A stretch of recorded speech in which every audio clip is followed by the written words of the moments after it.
So, with the finishing of Star Trek Discovery, we got a new look at the Breen, and a whole new avenue of lore to explore.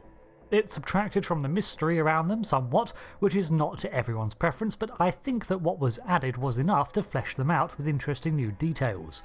Spoilers ahead for Season 5 of Discovery, and as an addendum, the Breen Imperium is from the 32nd century, which has seen some major changes since the Confederacy of the Dominion War. Most noticeably, being an Imperium now. So, beginning with the confirmation of their biology. In the last index I mentioned that no person had seen a Breen unmasked, or at least never been aware of it, as no one knew what they looked like. Speculation and memory beta content had three prevailing theories. One was that they were a mostly gelatinous, ammonia-based lifeform that would evaporate when exposed to M-class temperatures. Another painted them as wolf-like Arctic dwellers based upon the shape of their armour, and a third dictated that they were in fact a many myriad of species, unified into a single confederacy. Well, inspiration was taken from the first of these options, with the reveal that the Breen have been green jelly beans. They effectively have two states of existence, a softer, more natural state, and a hardened state, although the hardening state is still only comparable to other humanoid skins, such as Klingons when it comes to toughness. In their relaxed state, their skin was a translucent green, through which you could see the nervous systems and other musculature. They did not have blood as such, but instead contained a gel-like substance of pale green. This would still leak out if punctured, and their anatomy is otherwise incredibly different from a humanoid form, and even unreadable by betazoids. Their gel form was the original form they had in the past, but evolved the ability to harden their skin against harsh environmental effects. Over the course of generations, the Breen developed a societal stigma against using their solid form, considering it a sign of disgrace and weakness. This is likely because technology replaced their need to use it frequently, considering their softer forms to be how they truly appear. Essentially, this process of hardening diverts their attention akin to concentrating or tensing a muscle, which diminishes their other senses, reaction time and speed. Their natural healing and immune systems are accelerated in cold weather, which seems to be a quirk of their biology considering reports from their homeworld cite that Breen is actually a temperate world. Nevertheless, the Breen themselves may simply have evolved in an M-class biome's Arctic climates before technology allowed them to spread over the rest of the world. While not to the honour-obsessed level of the Klingon Empire, personal honour and authority are incredibly important to the Breen. With the higher the position, the better they are to conduct themselves. Their society is rigidly hierarchical and militaristic, from what is observed, although few have ever visited a Breen colony.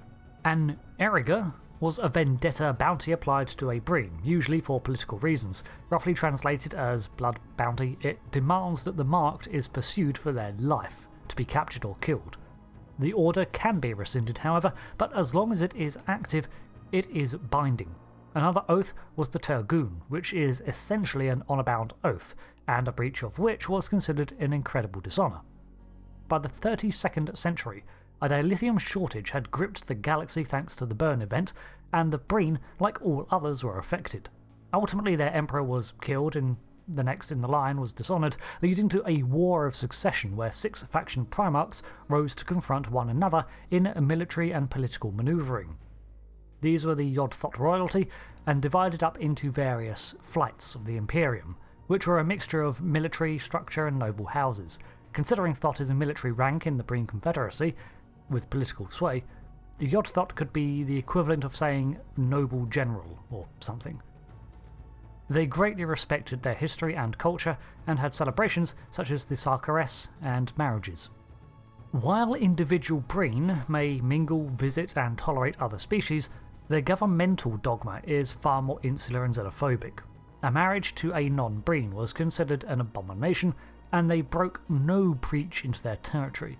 However, they were an expansionist power that saw no qualms about seizing other planets nor their populace. Slavery and genocide were both practiced by the Breen at various points in their history. Even by the 32nd century, the Breen had continued to remain antagonistic to the Federation, with the UFP still never concretely learning what a Breen looked like, nor being familiar enough with their biology to treat one. The Breen language featured a number of glyphs representing words and when spoken sounded garbled to other species. This was notoriously hard to translate, and most humanoid species could not replicate its patterns.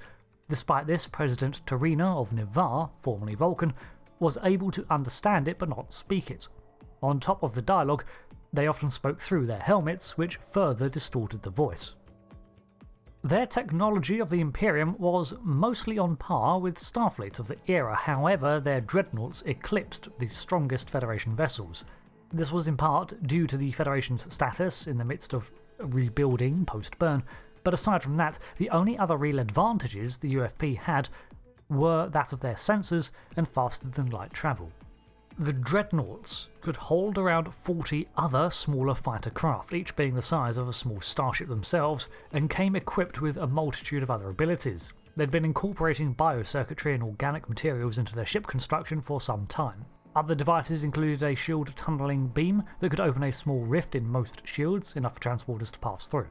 The Breen employed cloaking devices on their smaller craft, a technology that they were suspected of possessing since the Dominion War.